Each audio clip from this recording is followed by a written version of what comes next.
지지난주에 새벽에 시편 130편 읽고 또 중요한 말씀 묵상하고 또 말씀 붙잡고 또 기도하고 또 하루 종일 말씀을 묵상하는 가운데 시편 130편 가운데 특별히 5절, 6절, 7절에서 마음에 감동이 있었어요. 어찌 보면 기도의 응답이라고 볼 수 있는데요. 하나님께서 저에게 감동으로 주셨던 말씀은 기다림과 바라봄이었어요. 좀 하나님께서 좀 구체적으로 제가 기도하는 것에 대해서 응답해 주시면 좋겠는데 하나님께서 저에게 말씀하신 거는 기다려라 그리고 바라보라. 이 말씀으로 하나님께서 저에게 감동을 주셨고 또 그 주간에 PC의 목사님들과 온라인상에서 함께 교제하고 토론하는 그 주제도 좀 비슷했고 그래서 제가 시편 130편에서 하나님께서 주신 말씀을 함께 나누면서 좋은 시간을 가졌는데 이 말씀으로부터 시작해갖고 기도에 대해서 여러 본문들을 묵상하면서 이렇게 선정을 했는데 그래도 지지난주에 은혜 주셨던 시편 130편부터 기도에 대해서 오늘부터 나누려고 합니다. 기도를 하나님과 대화하는 것이다. 그렇게 정의를 많이 하죠. 정말 기도는 하나님과 소통하는, 하나님과 교제하는 가장 바람직한 방법이라고 생각되어져요. 하나님과 대화하는 데 있어서 무엇보다도 오늘은 부르짖는 기도, 우리가 하나님 앞에 나아가는 거죠. 우리가 하나님 앞에 나아갈 때 가장 대표적으로 기도와 찬양으로 하나님 앞에 나아가죠. 그리고 하나님과 대화할 때 하나님께서 우리에게 다가오시는 방법으로는 대표적으로 말씀과 성령의 감동이 있는 것이죠. 오늘은 오늘 본문을 통해서 부르짖는 기도가 무엇인지에 대해서 함께 은혜를 나누고자 합니다. 요즘은 부르짖는 이 기도, 한국 교회에서는 통성기도라고 볼 수도 있고요. 목소리를 크게 내서 통곡하면서 또는 아주 온 마음을 다해서 하는 기도가 요즘은 좀 보기 좀 힘든 것 같아요. 특별히 미국에서 이민교회인 그런 특징도 있고요. 특별히 미국 교회에 저도 여러 번 기도하는 모임에 나가봤지만 소리를 내서 기도하는 경우는 적은 것 같아요. 그래서 미국 목사님들이 한국 목사님들이 통성기도하는 거 보면 되게 이렇게 신기해하고 되게 이렇게 한편으로는 부러워하는 그런 기도의 방법이기도 한데요. 부르짖는 기도가 요즘은 또 우리가 있는 이민 사이에서는 좀 강조가 덜 되는 하기는 하죠. 부르짖는 기도요. 그런데 예전에 제가 초창기 신앙생활했던 고등학교 때 돌아보면 그 당시에는 당연하게 기도하면 부르짖는 기도를 했던 것 같아요.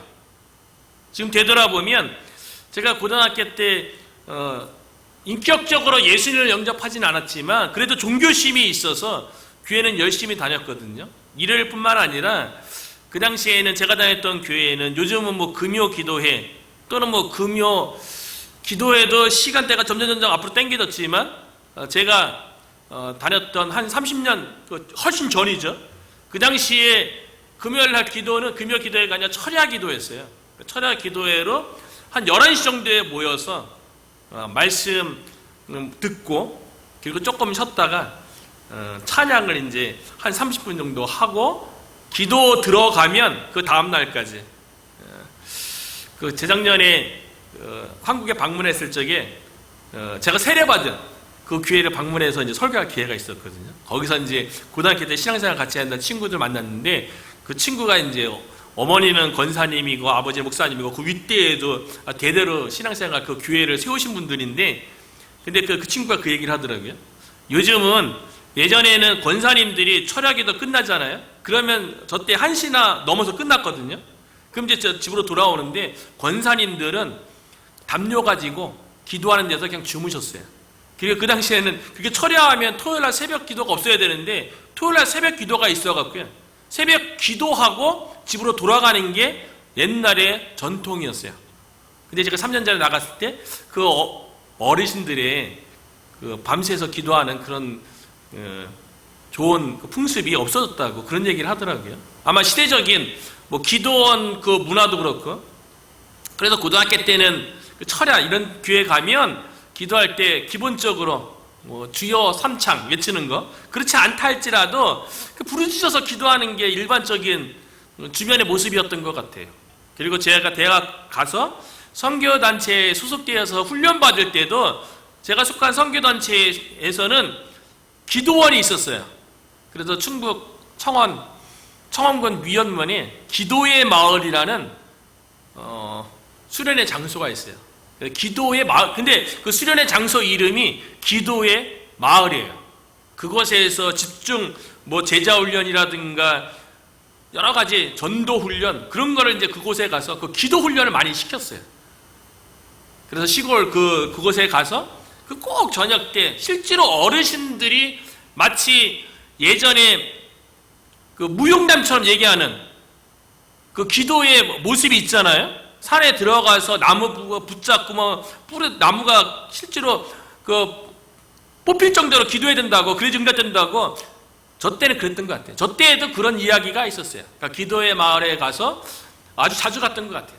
한 달에 몇 번씩 갔던 기억이 있고요. 그곳에서 기도하고, 특별히 그것 말고 또 신탄진 대전 가기 전 신탄진 근처에 있었던 에덴의 동산이라는 그 기도원도, 그것도 아주 선해요. 산 그 중턱에 있었는데 그곳에서 수련회도 하고, 그 산에 또 거기도 밤에 꼭 주변에 그 산수들이 그런데 그곳에 가서 꼭 나무 붙잡고 기도하라고 선배들이, 그러면서 기도에 대해서 그 당시에 제가 받았던 기도에 대한 교육은요, 기도의 정의를 어떻게 했냐면, 뭐 기도는 대하다 뭐 이렇게 얘기한 게 아니고요, 기도는 하는 것이다. 저는 그렇게 배웠어요.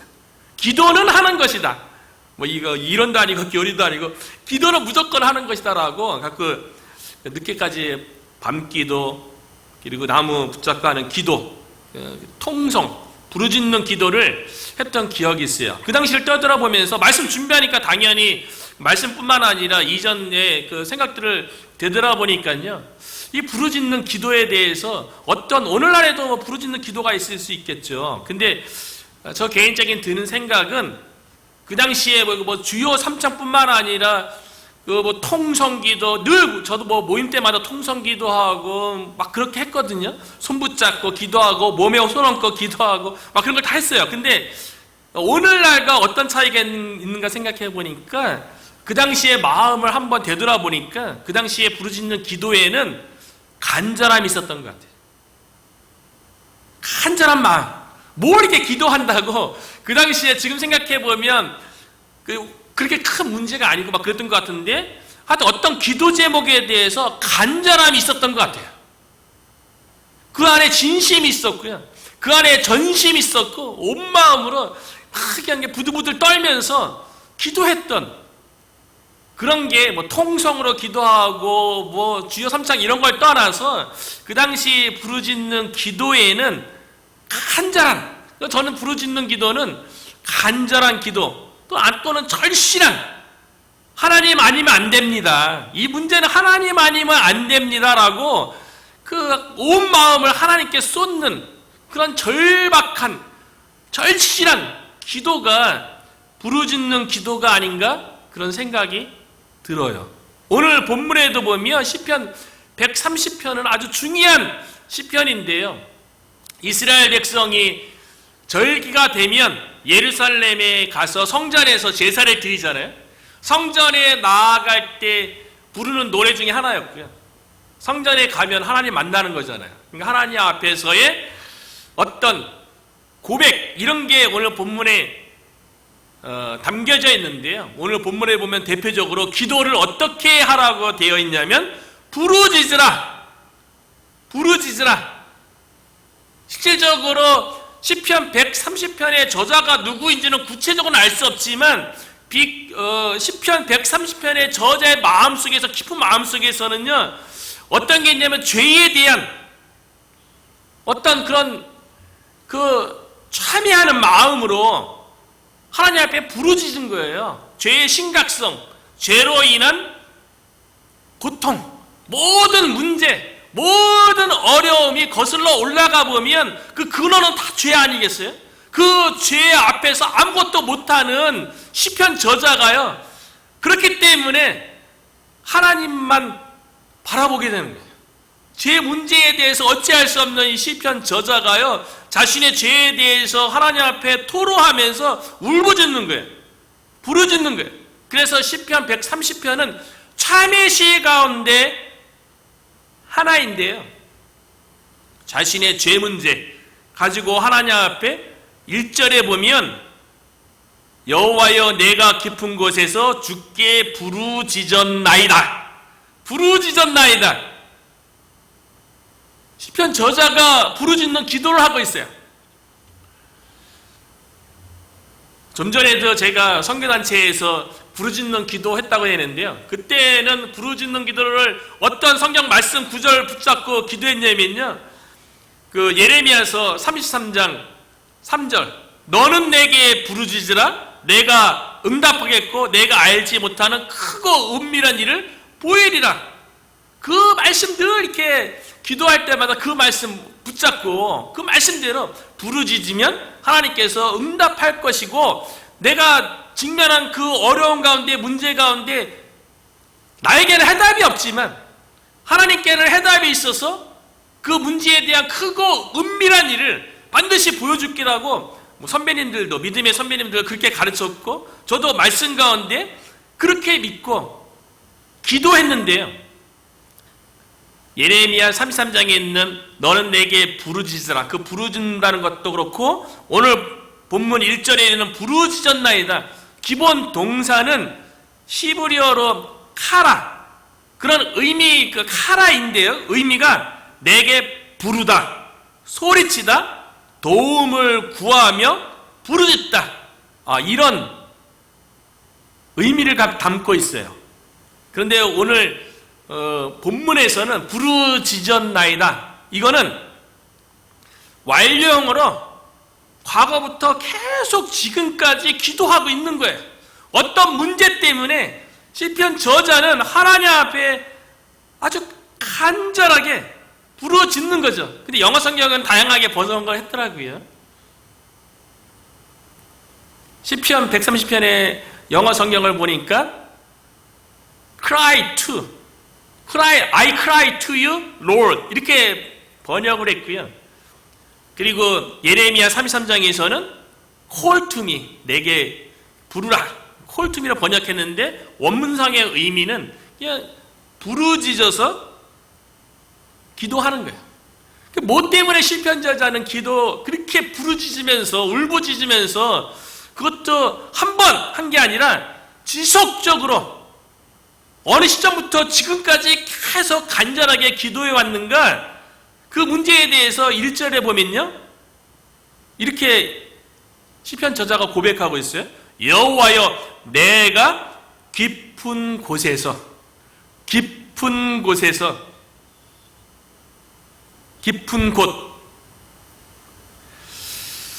시브리어 원문에 대해서 한번 찾아봤어요.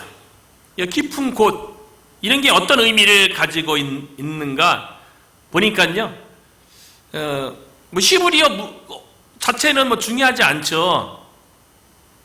민마, 막힘 이런 단어인데 그 의미를 보니까요, 깊은 곳에서 이게 어떤 의미냐면 히브리어 의미로 빠져나올 수 없는 극심한 고통과 절망의 나라, 이게 깊은 곳이라는 거예요. 빠져나올 수 없는 극심한 고통과 절망의 나라. 시편 저자는 그 마음 깊숙한 곳에 그 깊은 곳, 이게 물리적인 장소를 얘기하는 게 아니죠. 마음 깊숙한 곳에 자리 잡고 있는 어떤 문제죠. 내가 어떻게 극복할 수 없는 고통, 내게 해결할 수 없는 그 절망의 그 나락에 빠져있는, 내가 어쩔 수 없는, 그게 깊은 곳이에요. 다른 말로는 이 단어가요, 보니까 이 성경에 이거 깊은 곳에서 이것을 라틴어로 번역할 때에 시편 130편의 첫 단어가요, 두 단어가 어떻게 되냐면 깊은 곳에서 이렇게 시작되는데 그게 라틴어로 데 프로툰디스, 이게 깊은 곳에서 데 프로푼디스. 근데 이게 여러 신학 그리고 여러 문학 작품 속에서 인간의 어찌 보면 마음 깊숙한 곳에 자리 잡고 있는 온갖 고민, 고통, 그 절망적인 이거의 모티브가 되는 구절이라고 그래요. 그리고 실제로 이 마틴 루터가요, 이 시편 130편을 되게 좋아했는데 이 130편을 바울 서신이라고 얘기했대요. 마틴 루터가 그 이신칭의, 믿음으로써 의롭게 된다는 이신칭의로서 종교 개혁을 했잖아요. 근데 시편 130편이 인간의 깊은 곳, 그 심연, 그곳에 자리 잡혀 있는 게 이제 죄라는 거죠. 그 죄라는 거를 인간이 어떻게 해결할 수 없는 거예요. 오직 그 다음 구절에 보면 사유하심, 용서하심이에요. 영어 성경에는 forgiveness의 용서하심, 한글은 한자라서 좀 어려운데 사유하심이 여호와께 있는 거예요. 용서하심이 하나님께 있기 때문에 내가 하나님을 경외하나이다 라고 시편 저자가 고백하는데, 시편 이 130편을 통해서 마틴 루터가 깨닫기를요, 이것이야말로 복음 중에 복음이다 라고 그렇게 이야기했고요. 그리고 깊은 곳에서 인간의 그 마음 깊숙한 곳을 그 마틴 루터가 실질적으로요, 우리가 이따가 설교 끝난 다음에 마지막 찬양할 때 찬송가 363장에 내가 깊은 곳에서 이 구절 가지고 시편 130편 가지고 작사를 마틴 루터가 했어요. 그리고 문학 속에도 보니까요, 아주 유명한 아일랜드의 작가인 오스카 와일드도요, 자신이 그 레딩 감옥에 수감되어 있을 때 얼마나 고통스럽겠어요. 얼마나 힘들겠어요. 그 감옥에서 사랑하는 이에게 옥중 편지를 썼는데 그 편지의 제목이 무엇이냐면 시면에서, 깊은 곳에서, 라틴어를 그대로 사용했어요. 그러니까 많은 게 깊은 곳에서를 모티브로 한 여러 가지 이렇게 문학 작품, 또 종교 음악에도 많이 사용되었다고 합니다.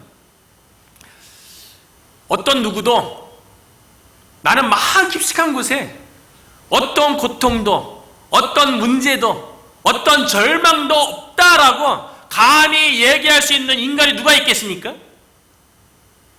아무리 세상적으로 성공하고 세상적으로 잘 나가고 물질적으로 풍족함을 누린다 할지라도 인간의 마음 깊숙한 곳에 나는 아무 문제 없어 라고 얘기할 사람이 누가 있겠어요? 마음 깊숙한 곳에 들어가 보면 나름대로의 고통과 나름대로의 절망이 다 있죠.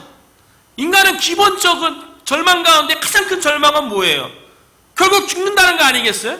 누구도 부인할 수 없는, 아무리 많이 배운 사람도 죽는 것이고, 아무리 많은 돈을 가지고 있는 사람도 죽는 것이고, 아무리 건강한 사람도 결국 죽는 거 아니겠어요? 그러니까 인간의 심히 깊숙한 곳에서는 기본적으로 죽음에 대한, 또 종교적인 이런 사람들은 윤리 도덕적인 어떤 죄에 대한 깊은 고통과 절망의 마음이 있는 거죠.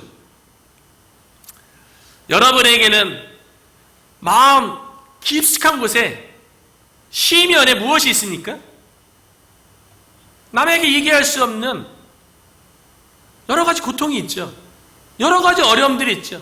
여러 가지 현실적인 문제들이 있죠. 그것이 다 깊은 곳이에요. 그것이 다 시면이에요. 우리가 어떻게 헤어나올 수 없는, 내게 해결할 수 없는, 그게 다 깊은 곳이에요. 그 깊은 곳에서 우리가 할 수 있는 거 뭐겠어요?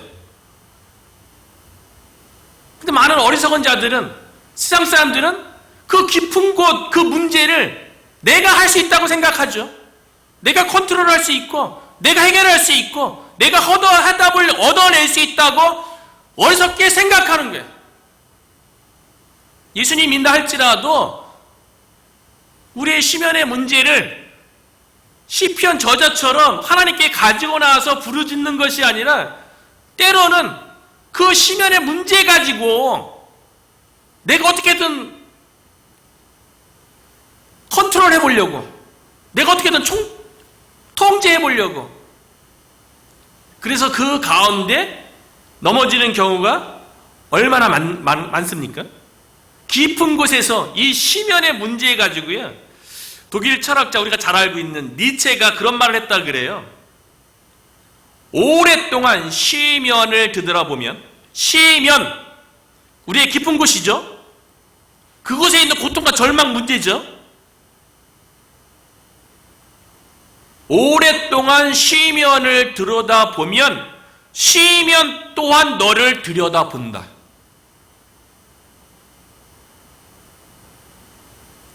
철학적으로 이제 니체는 얘기한 거예요.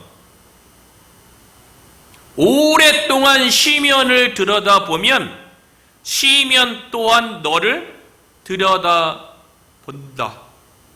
우리의 마음 깊숙한 곳에 어떤 나쁜 것, 증오하는 것, 절망스러운 것, 이런 것이 있는데 그런 것들을 내가 직면해서 그거를 어떻게 내가 통제하려고 하면 내가 그것에 동화되어지고 나에게 내면화되어서 그것에 매몰되게 된다는 거예요. 무서운 얘기죠. 그런 거죠. 우리들도 이게 니체의 말이 철학적인 이야기지만 우리에게도 적용되는 것 같아요. 우리 가운데 내면에 깊은 문제가 있어요. 어려움이 있어요. 그런데 그거를 내가 해결하려고, 내가 통제하려고 그 깊이에 관여하다 보면 그것에 어떻게 내가 지배를 받아서 그 내 내면 속에 있는 그 문제 속에 내가 이끌려가는 거죠. 그 내면 속에 있는 것들이 어떨 때는 그런 거죠. 우리 환경적인 문제 아니겠어요? 인간관계 문제, 여러 가지 뭐 경제적인 문제들이 있을 수도 있고, 막 도덕적인 그런 거 문제일 수 있죠. 근데 거기 문제를 내가 직면하다 보니까 깊이 관여하다가 결국은 그 상황 속에, 그 어려움 속에 내가 잠식되어져서 어느 순간에 지배되어지고 이끌려가게 된다는 거예요.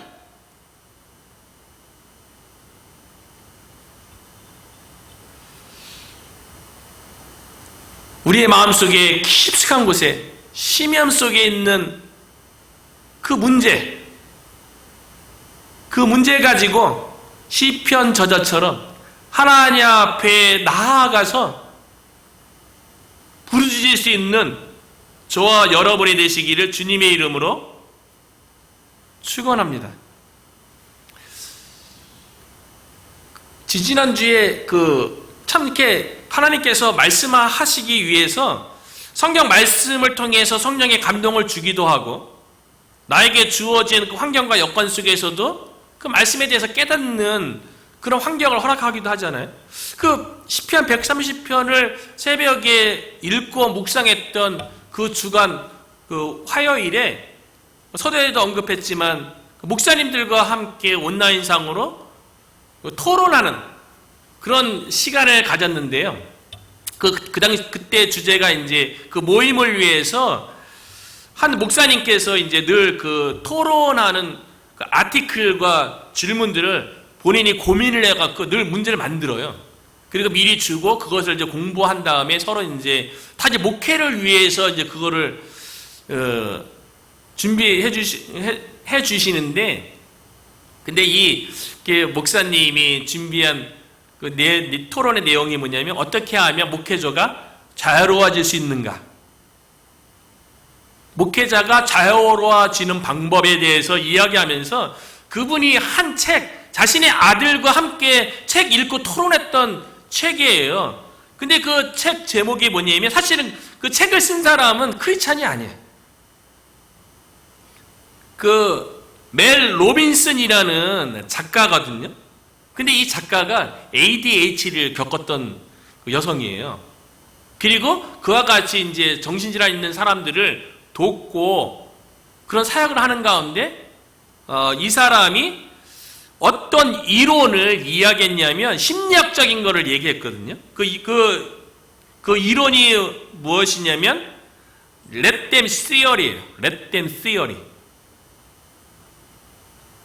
Let them theory가 뭐냐면 Let them 그대로 놔두라. 이거예요.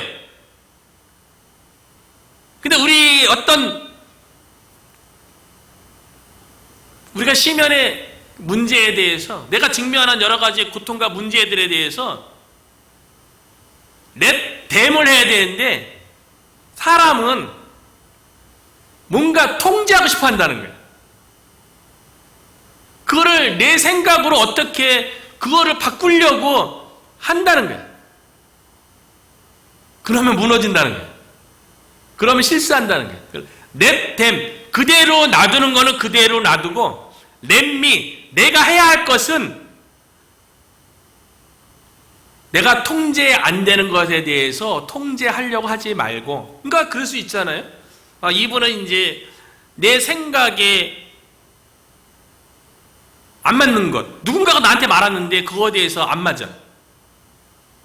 그리고 내가 뭔가 했는데 기대했던 반응이 나에게 돌아오지 않아요. 그 오해를 받을 때, 그 나에게 감사하는 마음을 표현하지 않을 때, 내가 기대하고 선택하는 것에 동조하지 않거나 말과 행동 속에서 내 마음에 안 들 때 사람들에게 통제하고 싶어 한다는 거예요. 그럴 때 let them 해야 된다는 거예요. let them.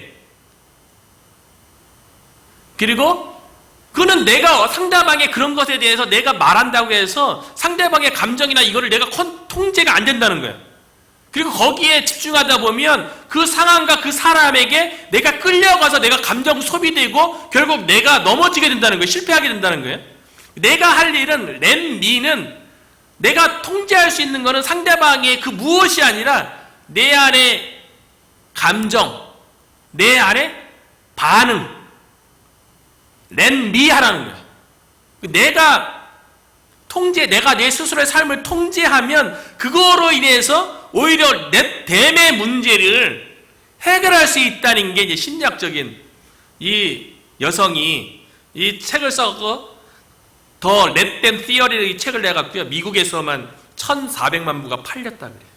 우리들도 상대방 바뀌지 않는 거에 대해서 우리가 어떻게 하려고 통제하려고 함으로 인해서 감정 소비라든가 에너지를 많이 잃게 되는 것을 보게 되죠.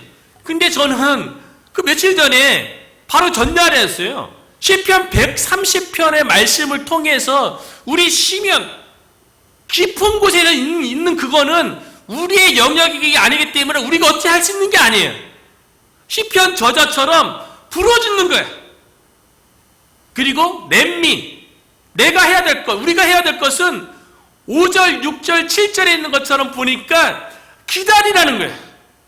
기다리라는 단어가 4번 나오고요. 하나님을 바라보라는 게 4번, 3번 나오더라고요. 저는 시편 130편을 먼저 묵상하고 하나님께서 감동 주신 것만, 내가 삶 속에서 내가 기다려야 되는구나. 하나님만 바라봐야 되는 거구나. 그렇게 생각하고 있는데 그 주 화요일에 그런 토론회가 있는 거예요. 그래서 저는 let them이라는 게 그냥 놔둔다는 게 나 무관심, 내팽긴다 이게 아니고요.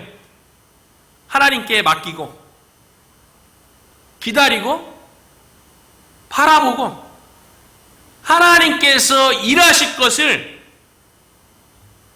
믿는 거죠. 그래서 오늘 본문에도 보면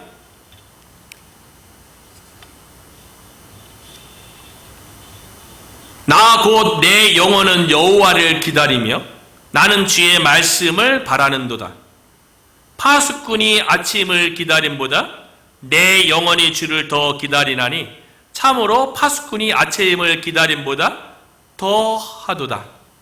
이스라엘아 여호와를 바랄지어다.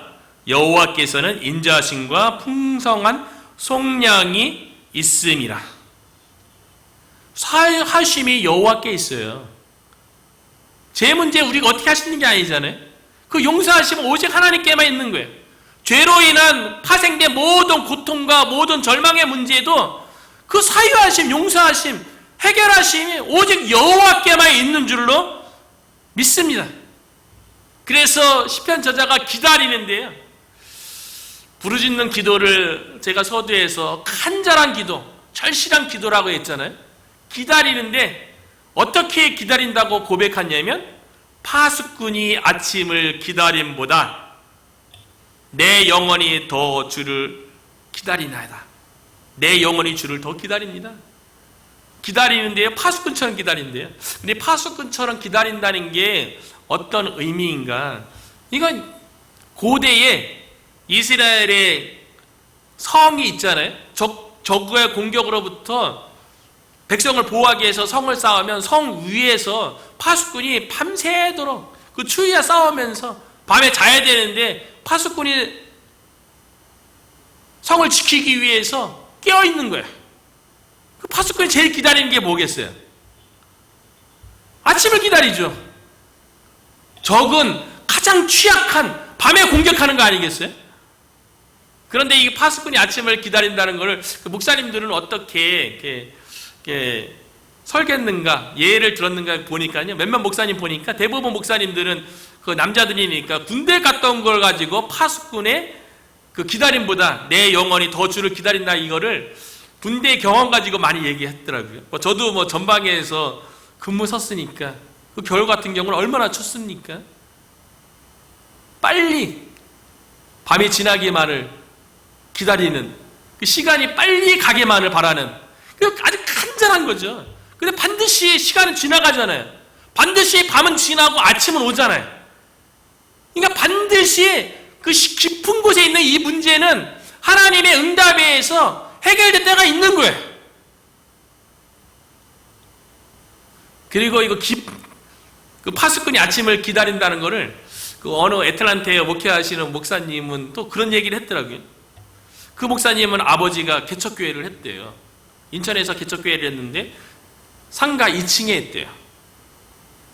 그래서 주일 아침만 되면 개척교회에 몇 년 동안 사람이 안 오니까 발소리만 들리면 우리 교회와 오는 건가 하고 온갖 신경이 그쪽 가서 발소리만 들으면 막 두근두근거리면서 교회 문이 열리기만을 기다렸다는 거예요.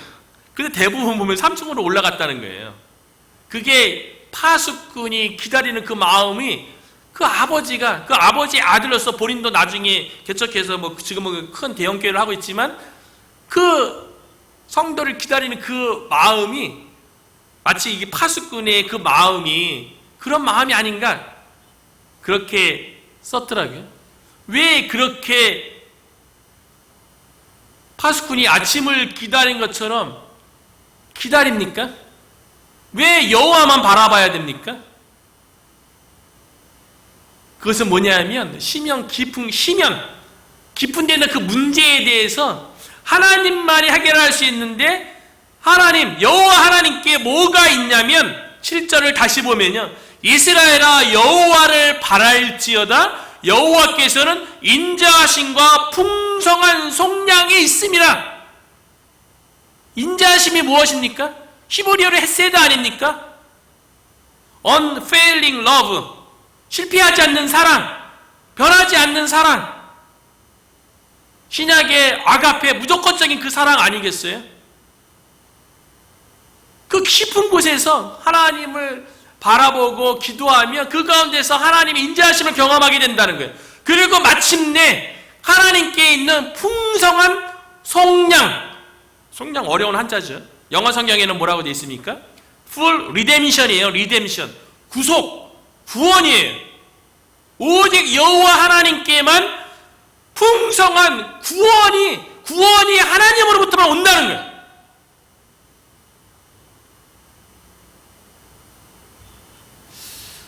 깊은 곳에서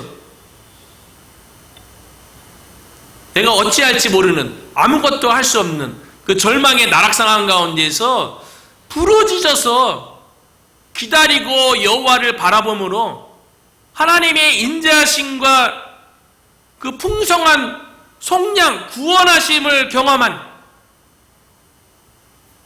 사람이 누구인가? 간단히 생각해 보니까요, 모세가 있더라고요. 홍해 앞에서 앞으로 나가지도 못하고 뒤에는 애국 군대가 쫓아와서 뒤로 가지도 못하는 그 상황 속에서 얼마나 절망의 나락이죠.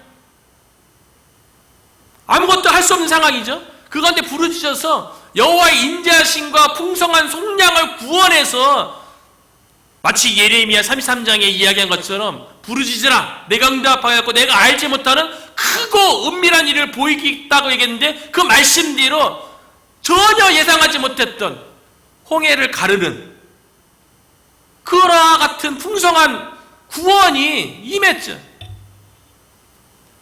사무엘상 1장에서 한나는 어땠습니까? 아이를 낳지 못해서 온갖 고통 가운데 통곡하며 기도했죠.